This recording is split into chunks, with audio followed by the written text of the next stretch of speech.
Hi, I'm Gems, and welcome to Beyond the Canvas. I'm the Regional Director for K-12 here at APAC, and today I am joined with Jen. But at Beyond the Canvas, this is where we learn about the people and the stories shaping education. So, Jen, welcome to today's show. Hi, thank you very much. No worries. If you'd just like to give us a quick intro about who you are and what you've done and why you're here. Okay, my name is Jen. I have been a teacher in secondary schools in Sydney for the last 20 number of years. And yeah, I sort of started a long time ago, and I've taught mostly in a range of schools, Catholic schools, independent schools, government schools. I've lectured at university for a little while. Um, yeah, and all of that, the majority of that has been as a technology teacher, Mhm. and which has given me the advantage, I guess, of being able to play with technology with kids in schools. It's been a lot of fun. Fantastic. And I think, I really liked your little that you had going on there. It took a while for the penny to drop. I clearly haven't had enough coffees. And then I sat there and I thought, well, the plus years though, the thing that I love about that is the fact that you have adopted technology into your classroom and also into your career now as well. So what we see that sometimes there's a little bit consideration around how teachers are going to adopt Canvas throughout, schools, and they've Yeah. been used to be doing it a certain way. And then I guess for me, the reason why I wanted you to come on today's show is when we first met, it was because of our partnership with Cidi Labs, because you are a Canvas partner. But the more and more I unpicked and asked you some questions, I found out what a wonderful advocate you are of Canvas and also the experiences that you've had. And I think because of that experience that you've had about implementing it into a school and then obviously where your career took you, that's why I wanted you to come and talk on today's show, because we know that a lot of our Canvas users have experienced the same sort of challenges and how they overcome that. So could you just unpack that a little bit more for me, please? Yeah, absolutely. I was lucky enough to work with a school that was looking towards technology and understood that this was not something we needed to be scared of, but we needed to embrace. So, a colleague and I were lucky enough to go shopping for LMSs. So um, we went to conferences, and we signed up for as much as we could, and we met with lots of companies and things like that. But the one we just kept coming back to was Canvas. And I think because we always took this concept that we were looking for a learning environment, not just a tool to, give our teachers and our students, but we really wanted to create this really dynamic, interesting learning environment that included, all the different learning styles that we could. So that's where we landed. And so I was working with that school and learning Canvas at the same time, like Yeah. sort of being in charge, or not really in charge, but in being part of the team that was, charged with, bringing this into the school environment. It was challenging teachers for a group of human beings who spend their lives encouraging young humans to, change and grow and develop and be curious and be creative and look for, alternative solutions and all those kinds of things. We are the least likely to enjoy change. And I get it. It's hard. It takes a lot of work. And if things are working for you, why change it? If it ain't broke, don't fix it. Yeah. But but I think, once we established Canvas in that school, and I learned so much about, what was great for the teachers, what was good for the kids, all those kinds of things. And we involved our parents in our community, in our learning community really early, which I don't advise, but not until you're really ready. Um, and then I was lucky enough to work with a number of different schools who are trying to go through the same process. So I got to sort of really see and utilize the things that I learned in that first school in the process of bringing in a learning management system and introducing technology in a way that teachers had never used it before in a number of different schools. So yeah, it was a really interesting time. And I guess because of that, now having been involved in Oh, a number of schools trying to go through this process and helping staff and working with leadership teams and talking to them about, well, why are you even doing this? If you don't understand why you're doing this, your teachers are not going to understand why, and neither are your students or your parents. So, and then right through to, professional development or professional learning with teachers and helping them understand how they, it's like it's just another tool in your toolbox. We're not asking you to, reinvent the wheel. And my aim has always been, I guess, being a teacher, and working in schools. I know how much teachers are doing and how hard they're working. And they really are. They're working really hard. So I really wanted to make sure that any kind of new things I, tried to integrate or tried to do, help staff with came from a place of helping them make their teaching and their experience as smooth and as possible, and for them to realize I'm not really asking you to do more, I'm just asking you to do different. Um, You've yeah. touched on so many elements there, Jen, and I think, it's really led you to where you are today, right? You can absolutely see that technology. I always say that technology is the easy part, right? It's that change management and that adoption piece and how you embed it into a school. And you talked about how you're able to work with the teachers to show them to make smaller changes. So, and how Canvas can help support that. And I'm sure that you have very, very good topics that we can sort of raise around that. I think for me, being a technology teacher, let's talk about what brought you to the education space and what drives you around sort of technology and education and how those two combine. Yeah. Probably, I never really thought I was going to be a teacher in at school. My dad's a teacher, and I sort of watched him mark essays while we were on holidays at the beach, and I thought, I'm not doing that. But then, the closer I got to finishing school, I was one of those kids who didn't really have much of a clue and no real idea. So, I, got a few university offers for a couple of things. I, picked teaching and teaching in technology in particular because I felt like, it sounded interesting. It sounded a little bit fun. I got to go in the woodwork room or the workshop, and I learned how to weld, and I, taught food tech classes and, did barista courses, and I got to do, so much more interesting stuff. And I thought, if I find it interesting, hopefully the kids will find it interesting. I didn't want to just, um, you know, sit in a classroom with, a textbook and some kids and a whiteboard.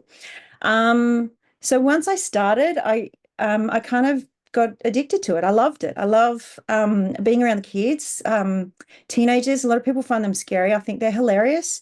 Um, they're Do you want just mine?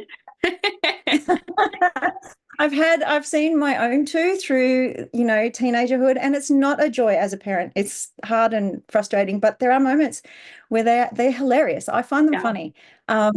They're so desperate to be unique and individuals, but in so many ways, they're just the same kids year after year after year. Yes, they I'm are. gonna tell them that because, they're so hell-bent on being themselves, and they are, but and I just enjoy them. I just enjoy working with young people. I find them funny and interesting and challenging. And they haven't, I'm not going to tell you, every class I've always had has been a bed of roses. It's times where I've walked out of the classroom and went, well, that was a disaster. I'm never doing that again. Um, but I always find that in itself a challenge. Like I enjoy, Yeah. trying new things, finding, having a lesson with a group of kids and it totally missed the mark with them and having to come out of it and go, well, how am I going to, like, what am I going to do? Like, how am I going to connect with these kids? What can I do? How can I do this differently so that they, connect with the stuff I'm trying to teach them? So I find that challenge really fun. I find it fun. So in the role that I've taken up now, and I only sort of finished teaching at the end of last year in this role with a tech company, I was really concerned that I would really miss schools, and not just the kids, I'd miss the community that schools are, because schools are an amazing community of teachers and everyone who works in the school. So I was concerned I would miss that a lot. So far, no, because I still am lucky enough in this role to connect with lots of schools and lots of different people. And I've been to visit schools I never really thought I ever would, and things like that. So What led me to being a teacher? I don't know, providence, fate, luck, all those kinds of things. And the fact that I just enjoy it. It's been fun. It really has been. And been lucky enough to work with schools and principals that have challenged me. And anytime I've gone to them and said, I think we need to think about technology this way or that way.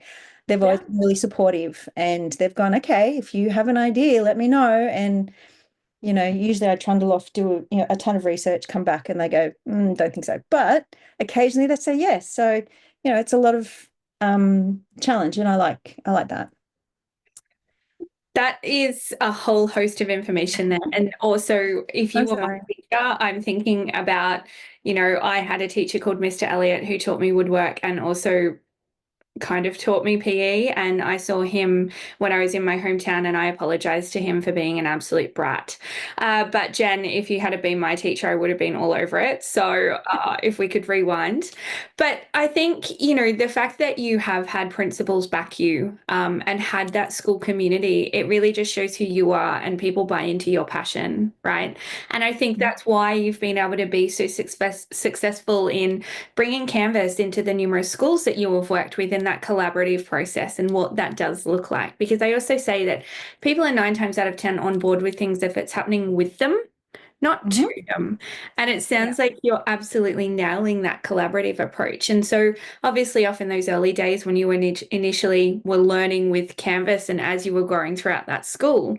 But something else that I want to touch on, which I find really fascinating, and I'd like to hear more about how you overcame it, was when you went from this school that you'd got Canvas up and running to, and it was like, the environment that you called it, to moving to a new school where Canvas was there, but Canvas was not really being utilized to its full capacity. And I Yeah. guess coming everyone who's met me, here's this analogy is that Canvas is a Ferrari, and some people are Mm. kind of either driving it like a Corolla, and Corollas are cool, or they've got it in their garage with the wheels off, right? And so I think if you could just touch on a little bit about how you came into this school, what the feedback was, and the sentiment about, no, we're not going to use this, and then where it ended up, and just any Yeah. pictures that you could have around that, please. Yeah, absolutely. That's exactly the analogy I use with my principal when I went to him. And I said to him, like, you've got this Ferrari in the garage. What are you doing? Like, who owns a Ferrari and never drives it? I don't know. I've never owned a Ferrari. Maybe I would, but You um, will after this, Jen. You'll be an absolute rock I'd be star. taking that Everyone. thing out every weekend. Anyway, but I feel exactly the same way, and sometimes I said to him, even from an economic point of view, and you talk to their business managers, you're paying for this product and, you need to be getting the most out of it. Yeah. And there's so much it can do. So let's get it out of the box, give it a shake, dust it off and see how we go. Yeah. Yeah, it's not easy. And there was a lot of resistance. This particular school, I love them, but they kind of got given Canvas, or they became part of the Canvas family just before COVID hit. And so they got, here's Canvas, here you go, off you go, take this. And then COVID hit and they just had no idea what they were doing or how to do it or what to do. So they just resorted back to what they knew, and that was, Teams and teaching directly one-on-one with that environment. And it worked because that's where they were comfortable and that's what they were happy doing. And then we came out of COVID, and in my previous school, when we came out of COVID, we sat down as a team and said, what did we learn during that time and what can we take from that moving forward? We learned that, we can deliver some stuff online and kids are capable. And we looked at how we could bring that forward with us and continue to grow that. Whereas this new school I was at didn't have that experience. And they were like, when I turned up, I was the Canvas lady, and they're like, so what are you going to do? And it was, I think they felt like I was going to come in and make them chuck out everything they'd ever learned and start from scratch. And there was no teaching, but unless it happened in Canvas. And it was like, I don't care what you've done for the last 50 years in this school. All of it's rubbish. Canvas is the only thing there is. And it took them a little while to recognize that, that's I'm interested in that blended learning environment. There are times when, yes, exercise books and textbooks and whiteboards are the best thing ever for a lesson. And there are times when Canvas is, and there are times when, doing deep dives on the internet into how volcanoes work is better. Like it's Yeah. picking the tool for the job Mhm. Yeah. and trying to help them understand that it's just picking the right tool for the right job. Mhm. How did we get any kind of traction? Again, the support of the leadership team. Um, they decided that, after I reminded them that this was a really great tool that they had, it was being underutilized, and they needed to look at how they could increase that usage. We started with simple things. We started with every single course had to have a homepage. Um, Blanket rule. Every course had to have a homepage. So then we spent time looking at homepages. We sort of made a rule that every single formal assessment notification in the school had to go via Canvas. Mhm. So parents would see the notification as well. And then they started to say, oh, well, my students can submit via Canvas too. And I'm like, wow, imagine that. And this school had just gone through a process of serious professional learning on the value of feedback. And, they understood how important good, constant, ongoing feedback is for students. So I'm like, wow, did you know you can use Canvas for that with well-built, well thought out, well structured rubrics? You can be giving them feedback on the minutiae of their task, their overall task.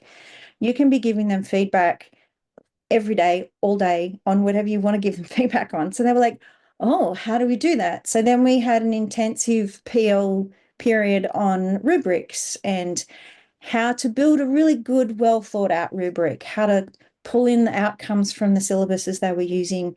So if in your assessment notification it says you're assessing this particular outcome, then why is that outcome not in your rubric in some way? Um, and then, the depths and the levels that of feedback you can give students in a well-structured, well thought out rubric. So then they started to go, oh, so what else can this do? I'm like, okay, let's go. Let's have a look at quizzes. Oh, Mhm. you mean those multiple choice quizzes I do, the Canvas can mark them? Yeah, they can. And you can still get your kids to write your essays because handwriting's important. They still do HSC exams in handwriting. But why are you wasting time marking multiple choice? Like it just seems a waste of your time. So then we obviously one thing leads into the next, and then we talk about, question banks. And yeah, so it builds, but it was a process of starting with one or two Yeah. things, and it's one or two things that weren't overwhelming, like building a homepage. And then, oh, so what's a page? Okay, let's have a look at a module. Let's have a look at pages. And then sort of using templates and things like that to help make that process smooth and easy. Yeah. Think, the different elements, it just sort of takes one sort of, I guess, item to build that traction and that momentum. And you're starting to show teachers that it is easier to do something with Canvas when you've set those foundations correctly. And then, as you say, it kind of just escalates. And then they're like, oh, this and this and this and this. So again, it's still that happening with them, not to them. And it Mm. sounded like you provided some really sound training on each of those elements as well and working through that. But I think you've also, you touch on something there around making the educators' lives easy, which is where I guess Canvas, we are the environment, but the ability to pull in other sort of partners and LTI tools, which is where I guess Cidi Labs comes in, which is probably, not only are you a Canvas advocate, but I know that we've previously discussed you love Cidi Labs and now here you are.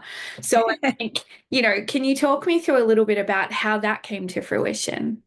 Yeah, I think it was really interesting. So camp our sort of use of City Labs and the design tools that they've built came fairly early for in my use of Canvas. So for me, the two kind of go hand in hand. Mhm. So, working with those tools in the schools that I've been in, and if I was in a school environment that was using Canvas and struggling with how do I make this look nice or how do I make this interactive? I'm trying to find ways rather than just have this blank HTML page where the kids just read and then they go do something else. I'm like, how can I build something that's interactive, interesting, catches the attention of these TikTok generation kids, um, and also, is easy for me to replicate time after time, and easy for me to share with my colleagues or so, the City Labs tools helps me do that. And as a Canvas admin, I can build templates for faculties and say the English faculty like their pages to look like this. So I can build it. And then every English teacher has access to just a template. So when they're building their own content, it's quick and easy, or maths or science, and everyone can have their own individual, or I can have it just as a school-wide thing and just go, everyone has to look exactly the same. Um, so yeah, I think my time with the products, eventually the company reached out and I asked if I would like to work with them, which was a really great opportunity. I am obviously a career teacher, and to have someone come and say, "Do you want to try and live on the other side of the fence for a bit?" I'm like, "Cool, let's try this out." It's really different, but I'm enjoying it so far. But I think obviously being an advocate of the tools and what they can do for teachers Mm-hmm. is what made the transition kind of easy for me. And so when I do go in and do training or talk to people about what City Labs and the tools do, they're like, it's about me trying to help teachers make their lives easier, help them Yeah. understand how to build well-structured Canvas courses. Yes. Because, and understand how good structure helps you as a teacher, helps your kids understand where to go, what to get, and how to get to where they need to be. Yes. And then these tools just come in and help make it look pretty and easy and, chuck some interactive in there so that they're actually doing stuff with the page, not just looking at it. So, yeah, that's how those came together. I think, your story, and as I said when we first met, and talking about, because for me, returning to Canvas, I'd heard of City Labs, but it wasn't really adopted within my previous space, being the RTO space. Yeah. And obviously seeing you at all of the Canvas cons, or City Labs at all of the Canvas cons, I wanted to know more. So also talking about, we have block editor coming, and I wanted to understand how that would work with City Labs and what that looks like for schools that have previously adopted. And Mm. then what are the other features coming out? I know that we've talked about accessibility and Yeah. what you can support, and just add that additional level of sort of functionality maybe. Can you talk me through that a little bit, please? Yeah, I'm a bit of an advocate for accessibility at the moment. It seems to be a topic that's coming up a lot with schools, yeah, and definitely with our higher ed university clients through Canvas, through City Lab, sorry, which I've never really dealt with before until now. So accessibility seems to be a really big thing. And uh, in the last couple of years, I did a fair bit of work with schools in relation to the whole concept of the universal design for learning, which really looks at Mhm. how we can build resources and teaching courses that really are accessible for every student in our class. And the school I was at, they've got a big professional learning program at the moment looking at gifted and talented, but it still fits within that accessibility range. We're not always just talking about those kids who are struggling to access content. We're looking at those kids who access content quick and easy and are looking for more challenge and more Yeah. something interesting, more, and not just more in terms of loads of more content, but development, ways they can grow and ways they can chase their own curiosity within, Mhm. a teacher's course. And so accessibility is a huge thing. I'm loving how everyone's taking it seriously, and I'm loving how people are really putting some thought into how can I make my content accessible.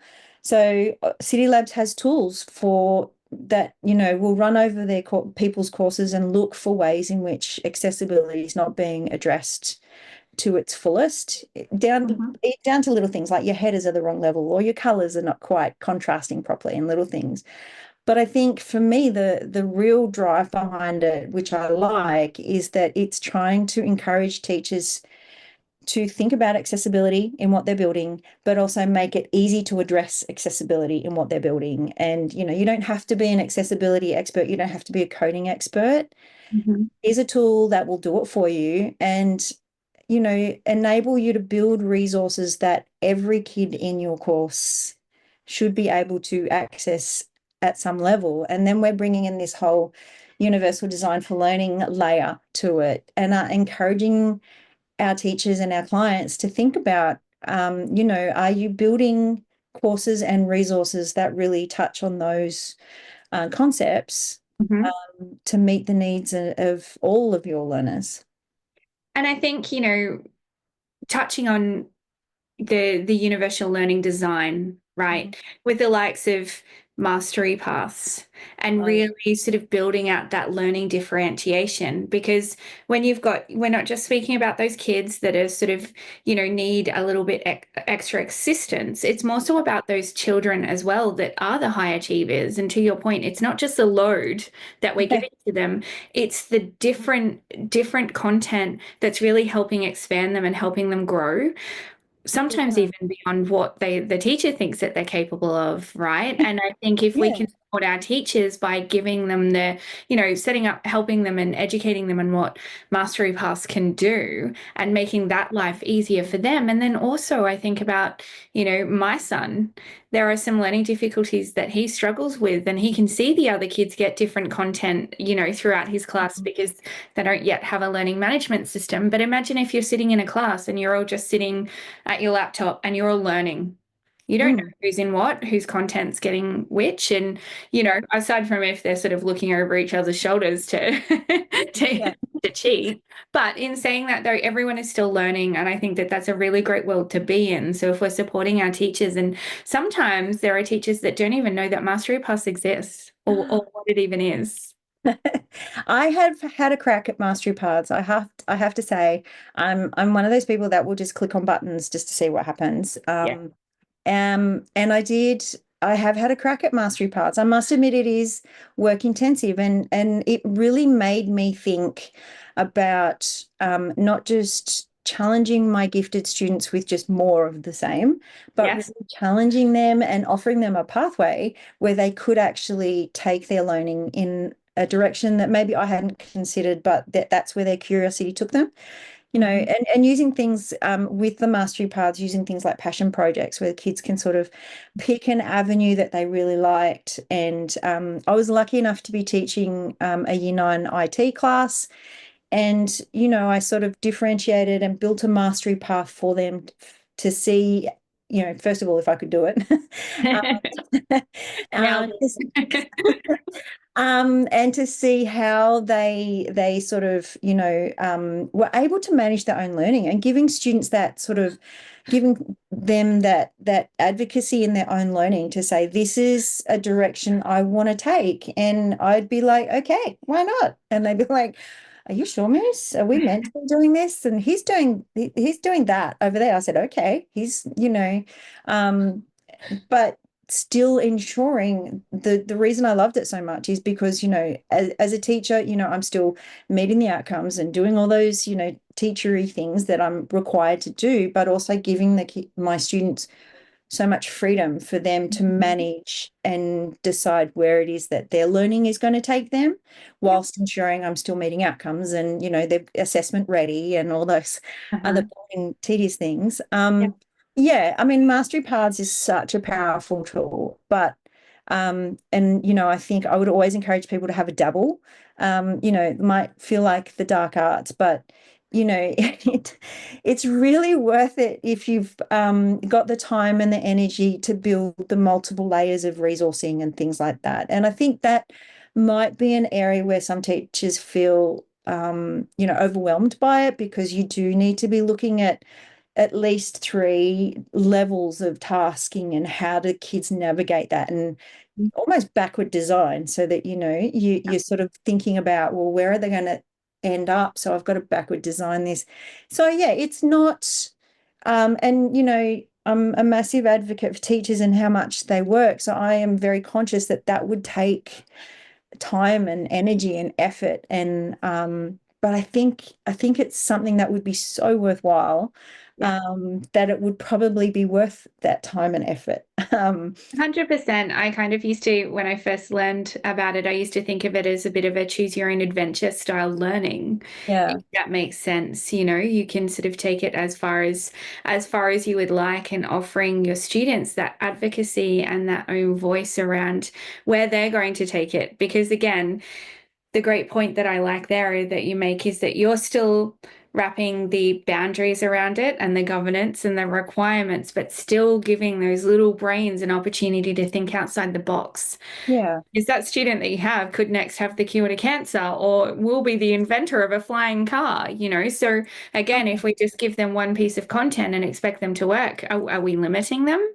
We'll never know. yeah, And I really love that saying is if you always judge a fish by its ability to climb a tree, it's always going to be considered stupid, right? And I think that with Mastery Pass, it also provides that student an opportunity to submit on how they want to, whether or not it's a video or whether or not it is an essay, or if it's sort of, just text to speech or a drawing or whatever that may be. I think yeah, that, Canvas really has that opportunity to be that student voice as well as the yeah, teacher voice while still supporting the whole community that you talk about within a school, letting the parents witness and the parents see. Because I know for me, if I knew that my learning management system that my child goes to school at was giving that ability for them to grow, it would be go gangbusters, good luck, you know? yeah, yeah. Well, there was so sorry, just to come back to that, like Yep.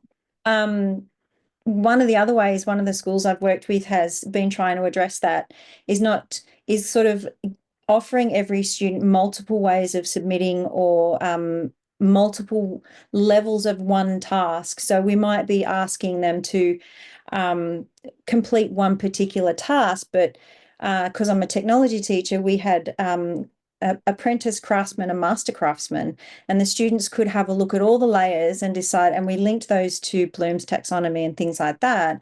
And the students could look at the levels and go, I think I can access this task at that level. I'm going to have a crack at craftsman. And and they were able to sort of, again, like you said, choose which level they wanted to attempt. If there were students that we felt were just constantly going for that base level, Ah.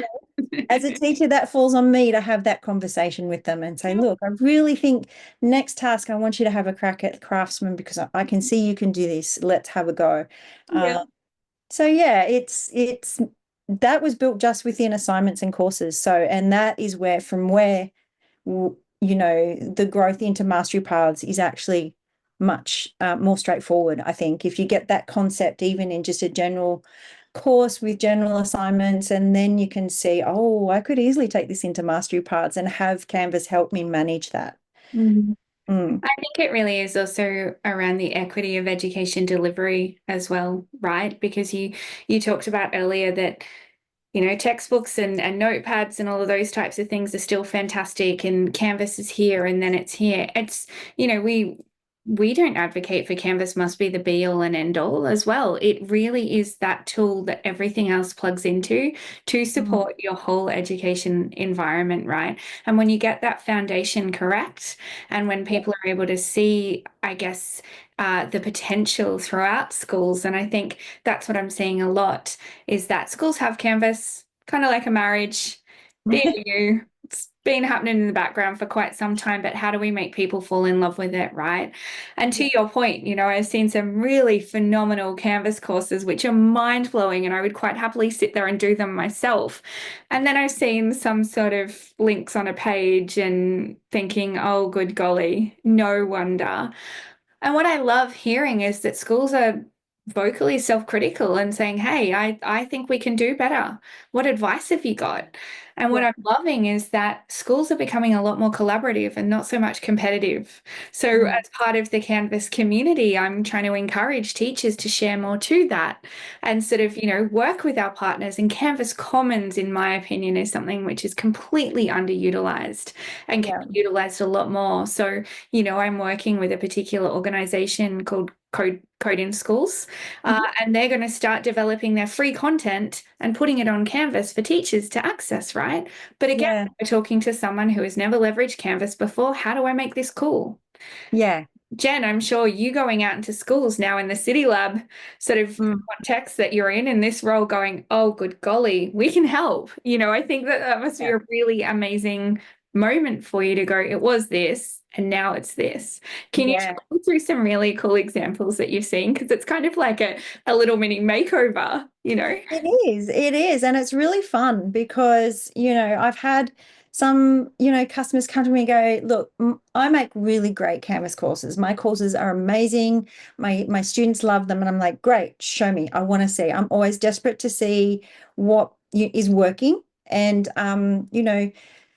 this one particular customer brought up a page and I'm like, it was just a chunk of text. It was like, clip art gone crazy on the page. There was, different fonts, lots of colors, lots of, and I'm sure if I put, an accessibility checker on it, it would have just blown up. There was down the bottom, there was about 7 different YouTube links and I'm like, and the customer's like, yeah, like this is fantastic. And I'm like, okay, let's give me 5 minutes. And we sat together and I'm like, how about we use an accordion? And so your page design is much cleaner, much smoother. We can put all these YouTube links in one block and and call it extra resources or YouTube.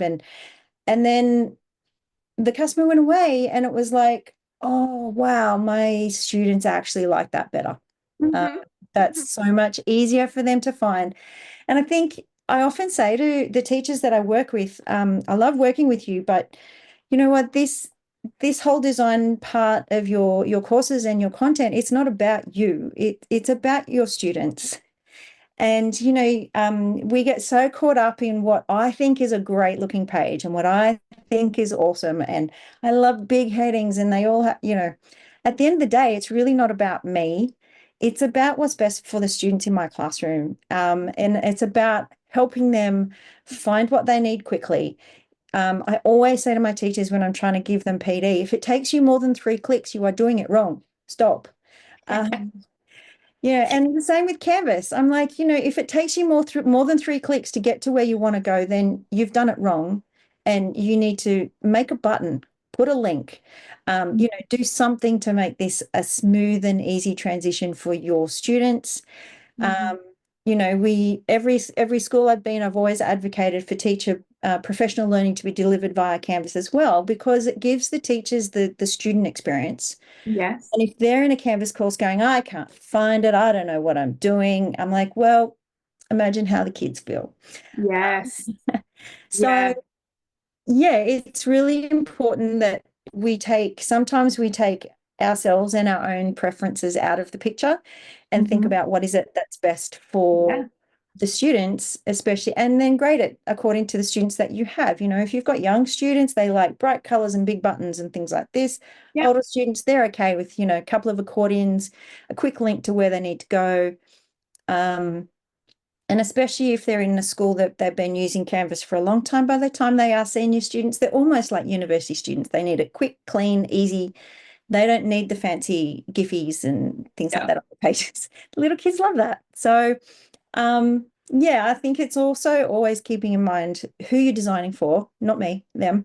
Um, and giving the teachers the student experience of Canvas helps, so they understand what it's like on the other side of the table. I think, you've also touched on the PD there as well, like using Canvas to deliver professional development. We're having a lot more conversations around what that looks like, Mm. even as far as like professional development on Canvas just makes sense, right? Because if it's already embedded in the school, it removes a lot of that cognitive burden of getting teachers to use and learn another platform, you know. Yeah. So I think teaching teachers how to use Canvas from that student facing just opens up a whole new world because to your point, it's about the students and how that content hits. Because I know myself, if anything is too hard, I'm out, you've lost me, right? So, I probably fall into your capacity of big headings and GIFs and all of that sort of fun stuff. I'm down here. That's It's okay. knowing it's knowing who you're designing for, I think. Yeah. That no one likes to scroll for days. Everyone likes it bang, bang, bang. So for us, using accordions and expanders so that you know, the students or the teachers see on the screen in front of them is literally, it's all just there. You know, you Yep. don't have to scroll for days to find the link on the bottom of the page. You don't have to, go too far. Or there's a big call out in a bright red color that says, need help, click the Yep. button. Stuff that just really simplifies the process. You hear a lot about this whole cognitive load and ensuring that we're not overburdening our students in lots of ways. And I think, using Canvas shouldn't be a difficult thing. It should just be intuitive for the kids. If you want to get to today's classwork, put a link on the homepage so they know where to go. You know, um, yeah, so for me, it's always keeping in mind who I'm designing for, and I always encourage my teachers to keep that in mind. Yeah. Yeah. No, I really love that because it is important. It's the end user, right? Because, if the students don't want to do it, then you're going to be met with more resistance, right? But if you make it engaging and fun, then happy days. It's still learning, but you're speaking their language. Yeah. You have been absolutely amazing. I've very much enjoyed having you on the show today. I think, you are an absolute wealth of knowledge and a huge Canvas advocate. I'm really excited to see more of the work that you produce at City Labs and the support. I'm coming to spend City Labs Day with you, which is exciting. That But is very also, exciting I for really us. love, yeah, it's going to be amazing. I'm excited to be surrounded by our joint customers because I know that there are a lot of them and we work really well together. I also Mhm. think that, for me, it's about that partnering aspect because we can't be everything to everyone. You shop at Woolies, you shop at Coles, and I think it's also about, what that experience looks like as a whole.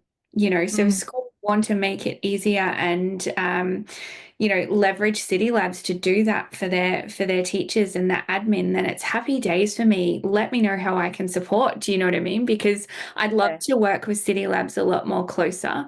I Yeah. think also, having you at the Canvas cons and, our customers will tell me that, we've used City Labs for this long and we love it for these reasons. And I just want to high five them. And I think, also to that point, Jen, it's a testament to you that you have, been such an early adopter of Canvas and now you are actually living and breathing it and taking this out into on the other side. So thank you. Yeah. Thank you very Thank much. you very much. Yeah, it's exciting. I never thought, I always looked at those reps who'd come into the school and think, what a glamorous life they lead. Wouldn't that be You. fun one day to be something other than just plain old classroom teacher? But I take that back. There's no such thing as a plain old classroom teacher. They're amazing. They're such hardworking human beings who truly are so passionate about what they do, and that's why they're still there every day. Kudos. But I just, you know what? I just had to take this chance, and it's fun. It really is, and it's giving me a platform to talk to people about learning environments and learning and schools and students and Canvas, So there's so many times I'm talking to them about, using design tools and I'm like, well, did you know Canvas can do this, this, and this? Oh, I did not know that. Like, I didn't know you could have requirements on a module. And I'm like, yeah, did you know? And they're like, this is cool. So, for me, the two, you can't have one without the other, as far as I'm concerned. So, yeah, no, it's a lot of fun. I'm looking forward to our City Labs Day in next week to meet so many people face to face that I talk to over the phone or over Zoom. So, yeah, it's exciting times. So we are now up to the part of the show which I like to call my hidden gems. I have three questions for you. Shoot. What did you want to be when you grew up? I wanted to be an architect. Nice. Yeah, and I still, if I find myself with free time, which, isn't a lot of times, I still draw floor plans. And my favorite unit to teach with year 7 is architecture. So I still get to live out that passion a little bit by teaching kids about architecture and looking at buildings and watching grand designs in class for an actual purpose, not just for fun. That is amazing. Did you like love The Sims then, and designing all of the house? Yeah, Building cities, and yeah, absolutely. that is so cool. That's good to know. Next time I want to renovate a bathroom, I'll come to you and make sure that I can get as Absolutely. much. Love Yeah, that stuff. good. Can we do that on City Labs? I'll find someone. I'll build Anyway, it. yeah. And if you could have one superpower, what would it be?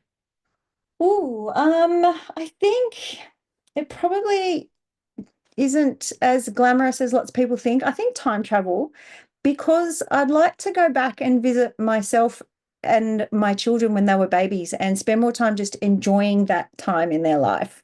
I think when they were babies, I was just so stressed and so forever looking to the next milestone and, oh, they're going to go to school and I'll get my life back.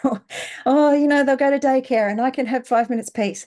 But I think if I had that time again, yeah, I would just go back and chill out and enjoy babies and my kids as little kids and not forever rush through the process.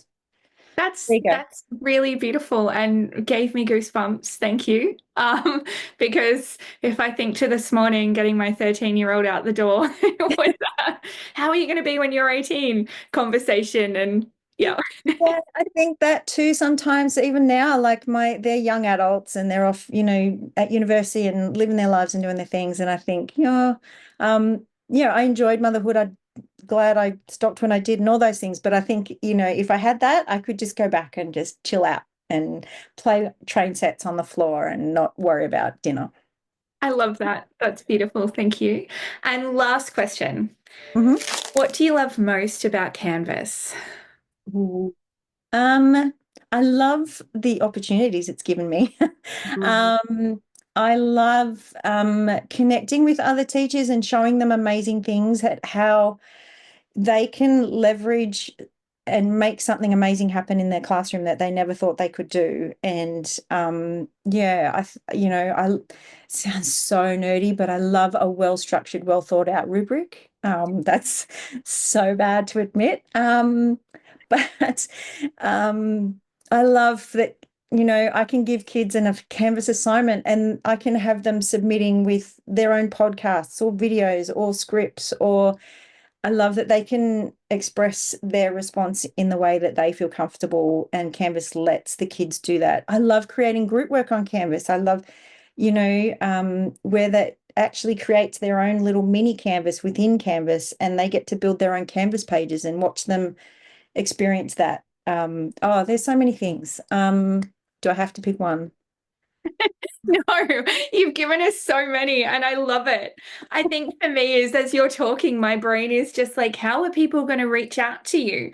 Because they're going to want to know more. I think for me is also speaking of that Canvas community, you're obviously on the Canvas community. I'm on there. My profile is K-12 hype girl, like that is absolutely me. But I think, thank you, Jen, because you have been a wealth of knowledge and a wealth of excitement. And I really very much appreciate your passion and advocacy for Canvas because I think when we first met over a month ago, I sat in that lobby of that hotel because I was running from meetings to meetings. And I thought, you and I have so many similarities as far as our passion about how a technology platform, both Yeah. Labs and Canvas can really help our teachers who are already bogged down and have so many impeding requirements and demands, as well as helping shape the future. So thanks, Jen.